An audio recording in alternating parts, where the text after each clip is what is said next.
Channel ആദ്യമായിട്ട് കാണണമെങ്കിൽ ഒന്ന് സബ്സ്ക്രൈബ് ചെയ്യുക. അടുത്ത് കാണുന്ന ബെല്ലൈക്കൺ കൂടെ പ്രസ് ചെയ്യുമ്പോഴാണ് ഞാൻ പുതിയ വീഡിയോസൊക്കെ അപ്ലോഡ് ചെയ്യുമ്പോൾ നിങ്ങൾക്കത് അപ്പോൾ തന്നെ നോട്ടിഫിക്കേഷനായിട്ട് വരും.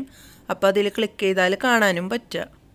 ഇപ്പോൾ നമ്മൾ കടലയും പയറൊക്കെ വെള്ളത്തിലിടാൻ മറന്നു പോയെന്ന് വിചാരിക്കുക.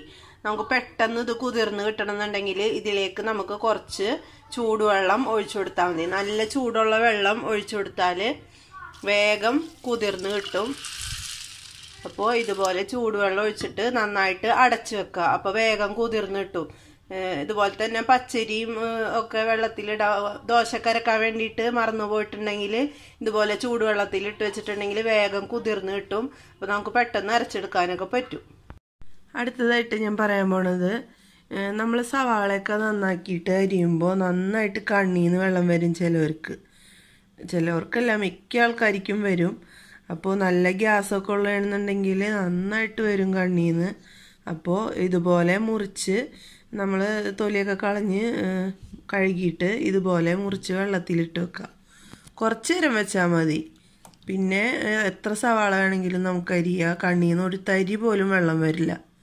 ഞാനിങ്ങനെയാണ് ചെയ്യാറ്.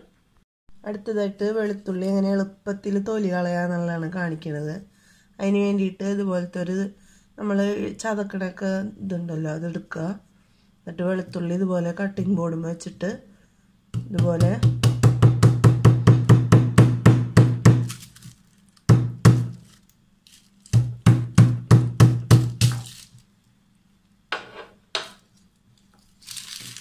നല്ല എളുപ്പത്തിൽ തൊലി ഒഴിഞ്ഞ് കിട്ടും. കണ്ടില്ലേ? ഇതുപോലെ നന്നായിട്ട് തൊലി ഒഴിച്ചെടുക്കാൻ പറ്റും. നല്ല ഈസി ആയിട്ട് നമുക്ക് എത്ര എണ്ണം വേണമെങ്കിലും ഒഴിച്ചെടുക്കാം. പിന്നെ ഒരു ടിപ്പ് എന്ന് പറയുന്നത്, നമ്മൾ എന്തെങ്കിലും തൊലിയൊക്കെ കളഞ്ഞിട്ട് നേരെ ഇതുപോലെ ഒരു കവർ വെച്ചിട്ട് കട്ടിംഗ് ബോർഡിൻ്റെ അറ്റത്ത് ഒരു കവർ ഇങ്ങനെ വെക്കുക.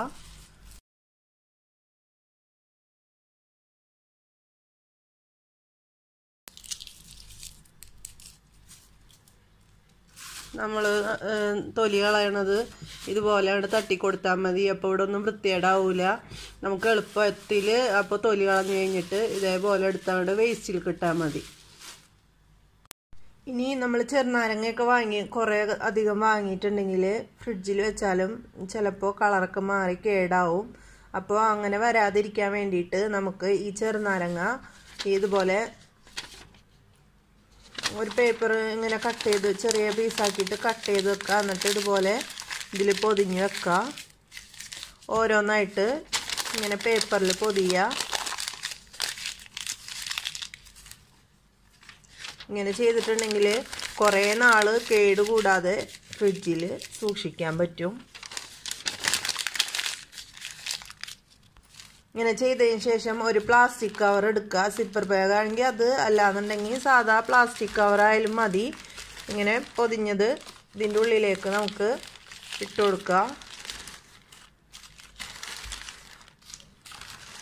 എന്നിട്ട് ഇതൊന്ന് നന്നായിട്ട് അടച്ച് വെച്ച് ഫ്രിഡ്ജിൽ വെച്ചിട്ടുണ്ടെങ്കിൽ കുറേ നാൾ നമുക്കിത് കേടുകൂടാതെ സൂക്ഷിക്കാൻ പറ്റും.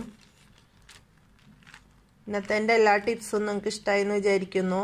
ഉപകാരപ്രദമാണെന്ന് തോന്നുന്നുണ്ടെങ്കിൽ ഷെയർ ചെയ്യാനും ലൈക്ക് ചെയ്യാനൊന്നും മറക്കരുത്. ചാനൽ ഇതുവരെ സബ്സ്ക്രൈബ് ചെയ്തിട്ടില്ലെങ്കിൽ സബ്സ്ക്രൈബ് ചെയ്യുക.